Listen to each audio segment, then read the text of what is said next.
Esperei a madrugada cair para poder gravar um videozinho aqui. Sem interrupção, sem ruído externo, cachorro latindo, televisão alta. Então, tô aqui para compartilhar uma coisa que sempre me causou muito sofrimento na vida. Eu acredito que muitas pessoas aqui vão se identificar. Que é o seguinte, por muito tempo na vida se sentir deslocado, né? Meio que não seguir os signos sociais, não seguir os padrões comportamentais, né? Os vícios de massa, as gírias do momento, as tendências, as modas, os modismos.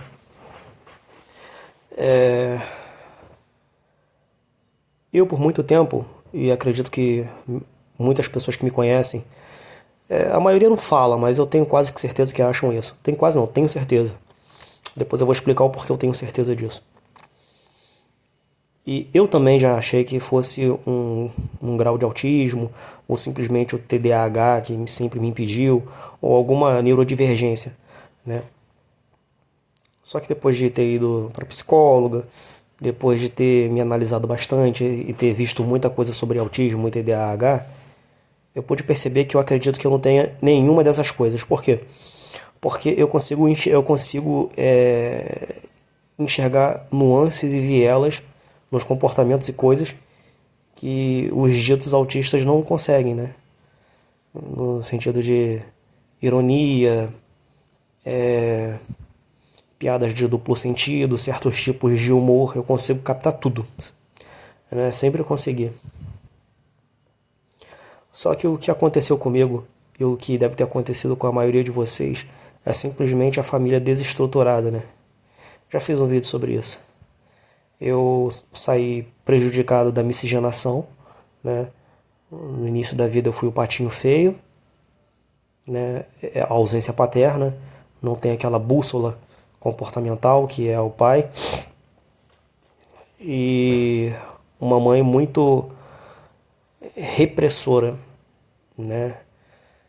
Tive um padrasto, né? E a maioria das pessoas sabe, a maioria das pessoas aqui sabem o que significa ter um padrasto na vida, né? Aquele padrasto cervejeiro, né? Que chegava bêbado e os caralho. Então eu tive muitos contratempos. Sofri bullying e os caralho por conta disso tudo.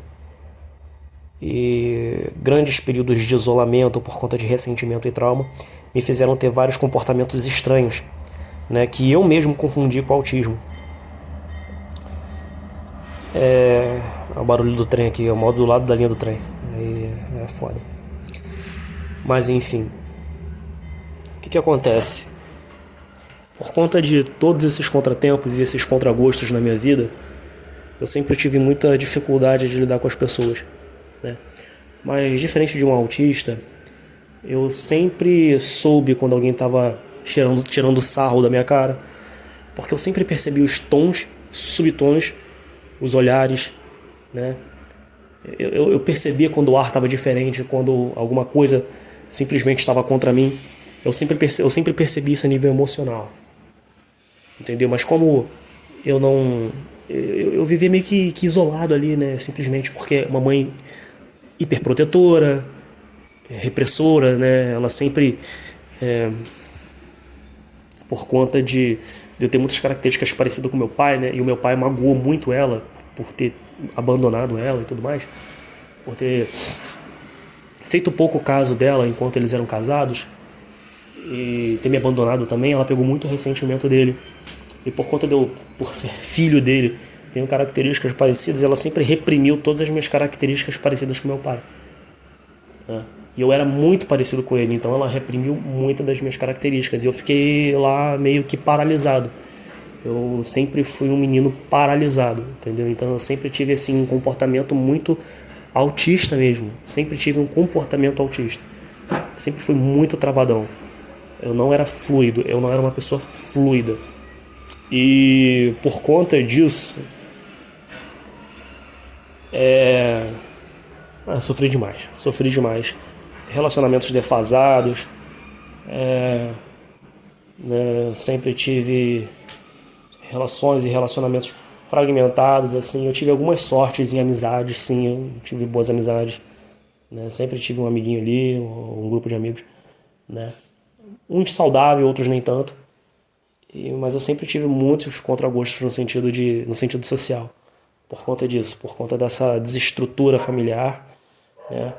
Por conta de ambientes, de ter crescido num ambiente ao mesmo tempo que amoroso e acolhedor, muito venenoso, muito tóxico, muito desorganizado, muito disfuncional, né? Sem referencial nenhum. Eu cresci meio fragmentado, né? Então eu percebia tudo como uma pessoa normal, ou até além do que uma pessoa normal percebe, entendeu? Cara, eu entendia quando eu estava no lugar, quando alguém, a pessoa estava atrás de mim, eu entendia que eu sabia que a pessoa estava fazendo gestos, me ridicularizando, eu sabia que o tom da pessoa me ridicularizando, eu sabia quando uma menina olhava para mim e se interessava ou tinha repulsa.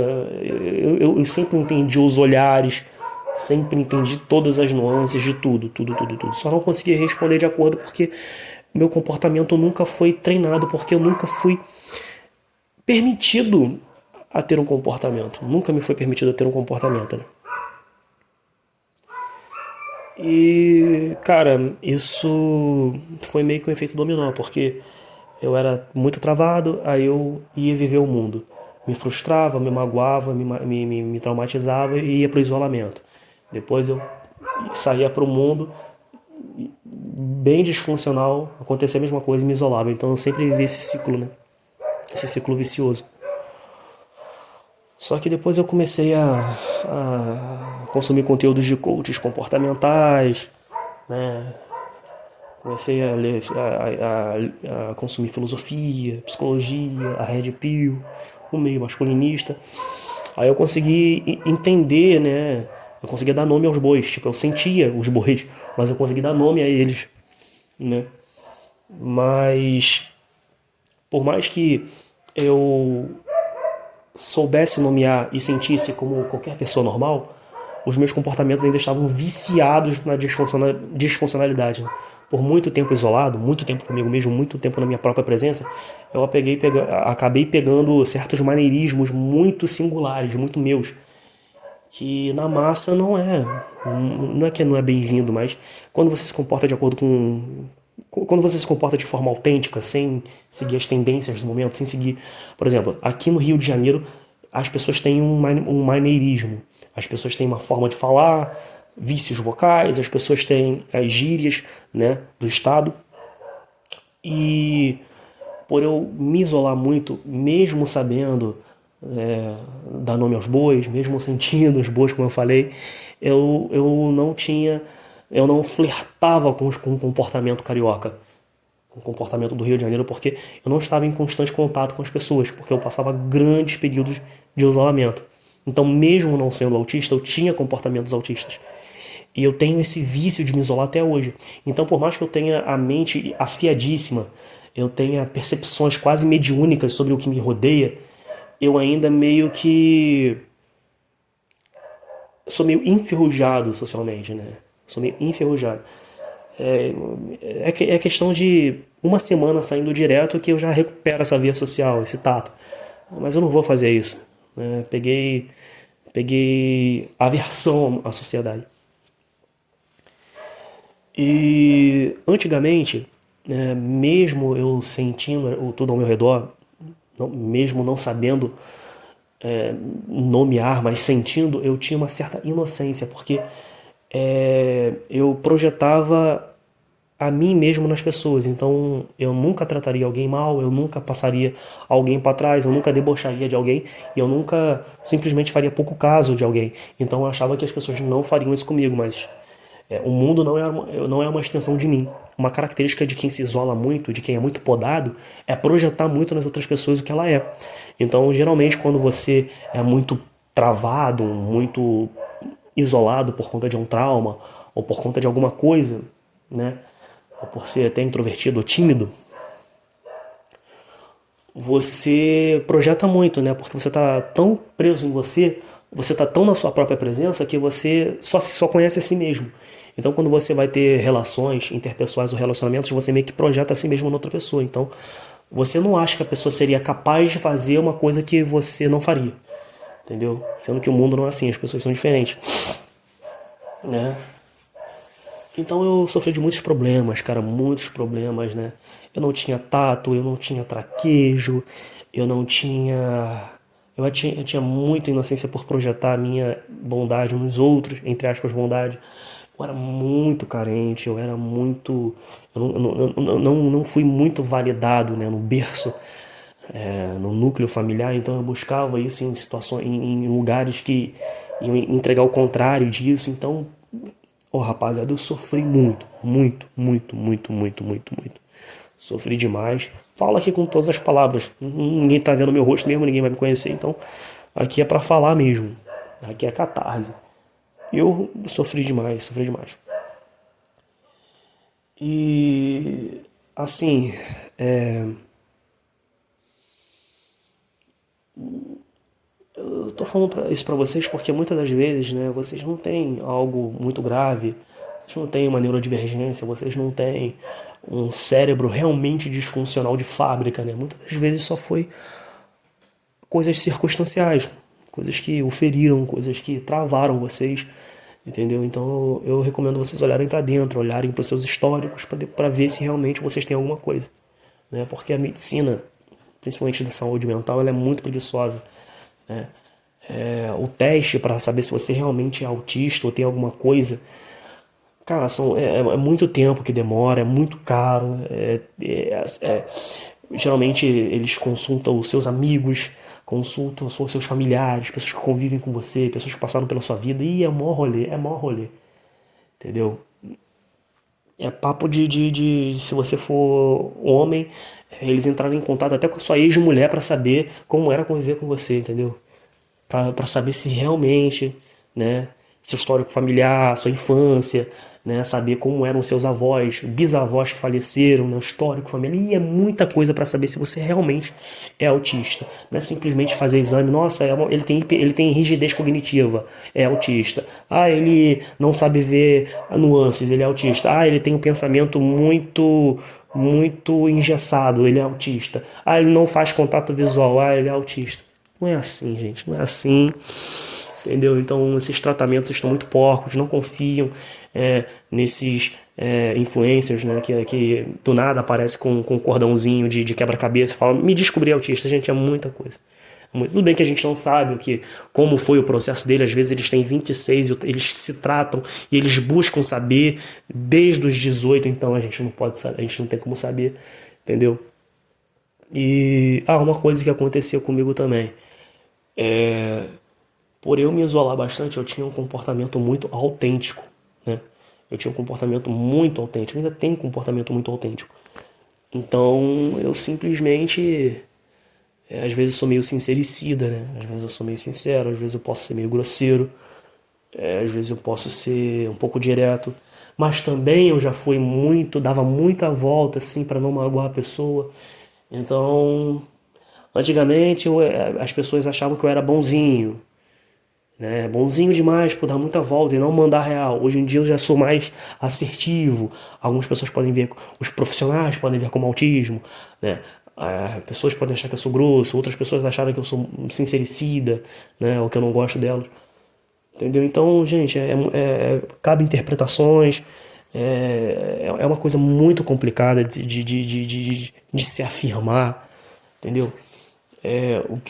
E tem um vídeo do Natan, né? Que ele é um youtuber aí que eu acho muito bacana, que ele faz um vídeo que ele começa assim: Beto, não sei o que lá, ele é um fracassado, não sei o que. E tem o Alfredo é confiante, pai, ele fica fazendo os vídeos dele são mais ou menos assim. Se vocês escutam o meu canal e me acompanham, vocês devem saber quem é, né? É do meio ali, né? É meio que um coach comportamental, um guru assim que ajuda a rapaziada. Eu gosto bastante dele. Ele fez um vídeo falando que coisas que tornam você estranhos, que tornam os rapazes, as pessoas estranhas. E é o fato de se isolar. O fato de se isolar, você pega maneirismos singulares e particulares próprios que não cabem socialmente, entendeu? Então, vocês têm que ver também, vocês têm que ver.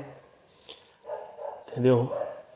É muito complicado, rapaziada. A vida é muito complicada, as pessoas são muito complicadas, cada ser humano é um universo, né? Cada ser humano, olha, é extremamente complicado.